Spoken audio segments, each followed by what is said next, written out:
अस्सलाम वालेकुम। आज हम एक केस की बात करेंगे जो कि कॉन्स्टिट्यूशनल हिस्ट्री ऑफ पाकिस्तान जो है उसके अंदर एक बहुत इम्पॉर्टेंट केस है। और जो हम एग्ज़ाम देते हैं लॉ गैट का, जो स्टूडेंट्स लॉ गैट के लिए अपेयर होते हैं, उसके अंदर भी जो कॉन्स्टिट्यूशनल हिस्ट्री की बात आती है तो ये केस की बड़ी इंपॉर्टेंस समझी जाती है। और जो लोग ऑब्वियसली वैसे जो लोग सिटीज़न है पाकिस्तान के और उनका लॉ गैट से या लॉ के प्रोफेशन से ताल्लुक़ नहीं है और वो सिर्फ इसको as a legal educational video देखना चाहते हैं, क्योंकि एक लीगल एजुकेशनल वीडियो ही है, तो ये हमारी कॉन्स्टिट्यूशनल हिस्ट्री से रिलेटेड बड़ा इंपॉर्टेंट केस है। और इसमें हुआ क्या था और इसका पस मंज़र क्या था, इसका कॉन्टेक्स्ट क्या था, वो मैं आपको एक्सप्लेन करूँगा। और ये केस है स्टेट वर्सेस डोसो। अच्छा, ये जो केस है ये रिपोर्टेड केस है, तो ये that is PLD 1958 supreme court page number 533। अब हुआ ये कि एक बंदा था बलोचिस्तान का रहने वाला, उसका नाम था डोसो। अब एक कत्ल हुआ और उस पर ऑब्वियसली इल्ज़ाम ये लगा कि ये कत्ल डोसो ने किया है, किसी और का कत्ल डोसो ने किया। अब डोसो उस टाइम पे डोसो था बलूचिस्तान में, और बलूचिस्तान गवर्न हो रहा था under FCR, frontier crime regulations. अब फ्रंटियर क्राइम रेगुलेशंस 1901 जो है उसके अंदर जो आप कह लें जिरगा सिस्टम जिसको कहते हैं, वो it was mentioned which means it was legal. और ऑब्वियस सी बात है, जब वो जिरगा सिस्टम उधर के जो नोटेबल या एल्डर जो आजकल भी देखा जाता है बैठते हैं, लेकिन वो तब कानून का हिस्सा था। अगर हम FCR 1901 की बात करें तो जिरगा बैठा, जिरगे ने अपना फैसला सुनाया और जिरगे का फैसला ये था कि डोसो गिल्टी है और डोसो जो है बेसिकली उसने ये कत्ल किया है। ये जिरगे का फैसला था। अब हुआ ये कि ये आपको समझाने का मकसद क्या है कि हम अभी डोसो की बात करें, लेकिन एक नेशनल लेवल पे इस केस का इम्पैक्ट कितना बड़ा पड़ा कि मैं आपको उसकी एक बात बताता हूँ कि ये वो केस है जिसके अंदर मार्शल लॉ को वैलिडेट किया गया था। मार्शल लॉ को अगर आप शायद इस तरह कह सकें कि लीगल करार दे दिया गया था पहली दफ़ा, या फिर आप ये कह सकते हैं कि हम जो बहुत ज़्यादा सुनते हैं नज़रिया ज़रूरत, डॉक्ट्राइन ऑफ नेसेसिटी, पाकिस्तान के अंदर आज भी टॉक शोज़ पे या कहीं लोग बैठते हैं तो उसके बारे में जिक्र होता है। तो मेरी नज़र में शायद मैं गलत हूँ, लेकिन डॉक्ट्राइन ऑफ नेसेसिटी इस केस से बेसिकली आप समझ लें कि डॉक्ट्राइन ऑफ नेसेसिटी की जो बर्थ थी वो इस केस की वजह से हुई। अब हुआ ये कि जो जिरगा है उसने कह दिया डोसो ने कत्ल किया एंड डोसो वाज फाउंड गिल्टी। उन्होंने कहा जी इसको आप सजा दे दो। अच्छा, डोसो की फैमिली ने, और अगर आप ऑब्वियसली डोसो की बात करें, उन्होंने अपील की। आई मीन दे अच्छा, ये वो लोग हाई कोर्ट गए रिट में इस ऑर्डर के अगेंस्ट। उनका पॉइंट ऑफ व्यू क्या था? पॉइंट ऑफ व्यू ये था कि जो FCR 1901 है जिसके तहत जिरगा और जिरगे ने फैसला सुना दिया, वो उसके कुछ elements are not in light with the constitution of Pakistan. जो आईन पाकिस्तान है उसकी कुछ शिके जो है, जो FCR 1901 है वो कॉन्स्टिट्यूशन ऑफ पाकिस्तान की कई शिकों के मुतरादिफ है। और ऑब्वियस सी बात है कि आपका जो कॉन्स्टिट्यूशन ऑफ पाकिस्तान है दैट प्रिवेल्स, और आपका एक बेसिक स्ट्रक्चर ही वो है। आपने जो चीज़ों को देखना, उनका ऑर्गेनाइजेशनल स्ट्रक्चर या उनका अपना एक सिस्टम देखना, that is the constitution of Pakistan. अब उन्होंने कहा जी कि उसके अंदर कुछ चीज़ें जो जिनको राइज हुई, उसके अंदर जो पॉइंट्स रेज हुए वो ये थे कि FCR के अंदर शायद ये इजाज़त नहीं थी कि वकील किया जाए, जबकि अगर हम आज भी अपना ऑब्वियसली तब का जो कॉन्स्टिट्यूशन, अब तो अमेंडेड, अब तो उसमें अब जो अब कॉन्स्टिट्यूशन है that is the amended constitution. और ये बात हो रही है, हम बात कर रहे हैं इसको 1958 का ये केस है। अब उसके अंदर भी अगर हम आज की चीज़ों को देखें या इवन तब देखें तो आपका बेसिक जो राइट होता है that is a right to fair trial.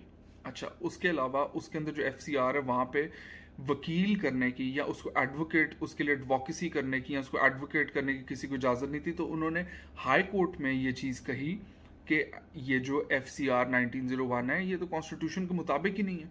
हमें ना वकील करने का मौका मिला, ना हमें कोई एडवोकेट कर सका, और उसके अंदर और भी एलिमेंट्स थे। इसके ऊपर हाई कोर्ट ने क्या किया, हाई कोर्ट ने जो FCR 1901 के अंडर जिरगे का फैसला था उसको सेट असाइड कर दिया, उसको सेट असाइड किया। और सेट असाइड करके यही रीज़न उसमें रखा कि जो FCR 1901 है वो मुतरादिफ, उसके अंदर कई एलिमेंट्स, और जो FCR 1901 है it is not in accordance with the constitution of Pakistan, कि उसके अंदर मुतजाद चीज़ें हैं। कॉन्स्टिट्यूशन, जो कॉन्स्टिट्यूशन में चीज़ें मैंशनड हैं FCR 1901 में, उसकी मुतजाद चीज़ें हैं। खैर, अब एक डिबेट छिड़ गई। डिबेट ये छिड़ गई कि ठीक है, अगर FCR 1901 को सेट असाइड कर दिया तो इसके जो रेट्रोस्पेक्टिव इफेक्ट होगा, या फिर आने वाले जो केस होंगे, या जिरगों के जितने फैसले पहले हो चुके उनको किस तरह देखा जाएगा। तो इसको मद्देनजर रखते हुए तब की फेडरल गवर्नमेंट ने अपील फाइल की। They went to the appellate court, उन्होंने अपील फाइल की और वो सुप्रीम कोर्ट में चले गए। अब जो ये एक ऐसा केस, ऑब्वियसली बड़ा इंपॉर्टेंट केस है, और एक इस लेवल का केस है, एक ऐसी नौयत का केस है जिसमें एक हम मर्डर को डिस्कस करें कि डोसो के ऊपर मर्डर चार्जेस थे, लेकिन इसने एक नेशनल अहमियत कहाँ से इसकी कायम होगी। वो इस तरह कायम हुई कि ये सुप्रीम कोर्ट के पास केस आता है, और जब ये केस सुप्रीम कोर्ट के पास आता है उसके डिसीजन देने से जब सुप्रीम कोर्ट ने डिसीजन देना था उससे चंद दिन पहले मुल्क में मार्शल लॉ लग जाता है, और ये वो मार्शल लॉ था जिसके तहत अयूब खान आगे आए थे।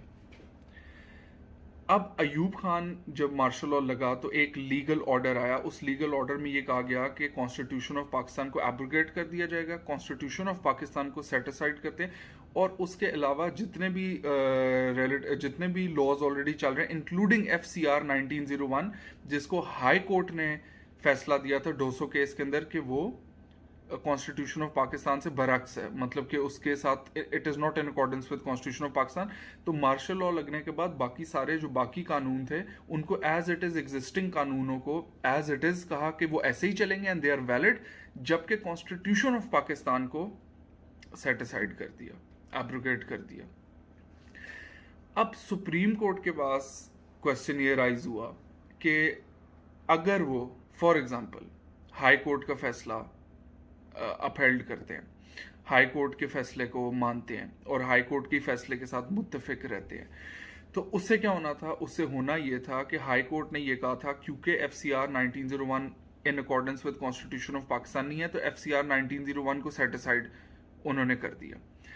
लेकिन अगर supreme court of Pakistan for example जिरगे के फैसले के साथ जाता है तो इसका मतलब ये हाई कोर्ट जो मार्शल लॉ लगा, मार्शल लॉ लगने के बाद जो नया लीगल ऑर्डर था उसके अंदर FCR 1901 जो था वो वैलिड हो गया, जबकि कॉन्स्टिट्यूशन ऑफ पाकिस्तान एब्रोगेट हो गया।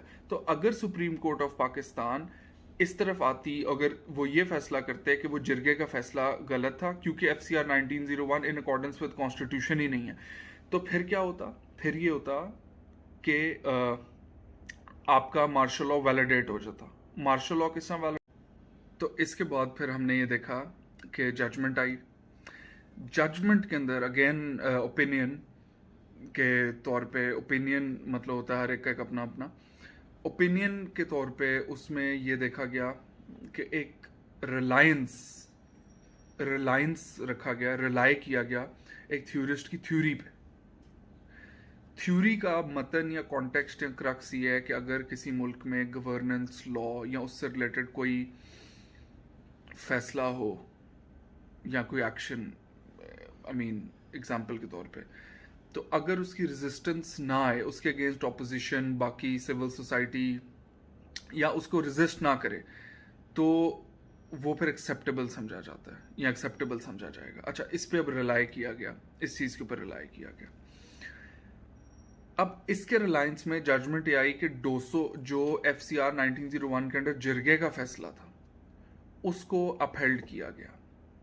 अब FCR 1901 हाई कोर्ट ने कहा is not in accordance with the constitution of Pakistan, लेकिन FCR 1901 को जब कोर्ट के अंदर उस फैसले को अपहेल्ड किया गया और उसको सज़ा दी गई गिल्टी। उसी में भी कहा कि ये गिल्टी है इस मर्डर का जो डोसो है।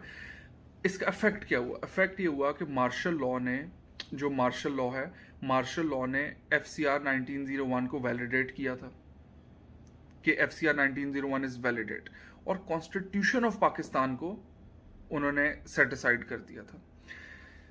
जबकि हाई कोर्ट ने इससे पहले हाई कोर्ट ने यह कहा था कि FCR 1901 सेट असाइड, और constitution of Pakistan obviously the constitution of Pakistan इन सारी चीज़ों के अंदर जो हमारे लॉज हैं और इन सारी चीज़ों में the constitution of Pakistan in particular laws और बुक्स के अंदर दैट इज सुप्रीम, अगर हम बाकी उसके असिस्टेड लॉज की बात करें। तो हाई कोर्ट ने यह कहा था कि obviously the constitution of Pakistan will prevail. तो यहां पर FCR 1901 को फैसले को अंडर उसके जो फैसला जरगा का है उसको वैलिडेट करने का मतलब ये था कि एक्सेप्टेंस हो गई कि अंडर द मार्शल लॉ, उसको मार्शल लॉ को एक्सेप्ट कर लिया गया, and under the martial law जो कॉन्स्टिट्यूशन ऑफ पाकिस्तान को सेट असाइड किया गया उसकी एक्सेप्टेंस होगी, and that is accepted. And FCR 1901 क्योंकि अंडर मार्शल लॉ उन्होंने कहा है कि वो एज इट इज चलेगा एंड कॉन्स्टिट्यूशन नहीं चलेगा, और FCR 1901 के जरगा के अंडर जो फैसला आया था उसको माना गया। तो it was an acceptance towards the martial law. और उसी के अंदर फिर ये नज़रिया ज़रूरत, डॉक्ट्राइन ऑफ नेसेसिटी निकला कि जी उस टाइम पे ये एलिमेंट रेज किया गया कि जी मुल्क में क्योस था, और क्योस को अंडर द टेबल लाने के लिए या उसको कंट्रोल करने के लिए ये सारे एलिमेंट्स लेना या मार्शल लॉ की तरफ जाना ज़रूरी था। तो इस पर्टिकुलर केस जिसमें एक मर्डर, एक बंदे का ऊपर इल्ज़ाम था और मर्डर डिस्कस जिसमें हो रहा था, उसके अंदर ये एक नेशनल लेवल और एक हिस्टोरिकल लेवल की इसने अहमियत पाली। कॉन्स्टिट्यूशन ऑफ पाकिस्तान की हिस्टोरिकल कॉन्स्टिट्यूशनल केस की इसने हैसियत पाली स्टेट वर्सेस डोसो ने।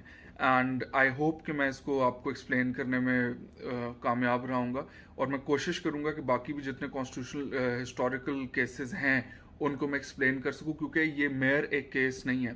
इन केसेस के ऊपर हमारी जो हिस्ट्री है वो हिस्ट्री को भी डिफाइन करते हैं, और हमें कुछ चीज़ों की याद भी, हमें अपना जिसको कहते हैं ना अपनी कभी बेस भूलनी नहीं चाहिए, या फिर शायद अपनी कुछ गलतियां भूलनी नहीं चाहिए।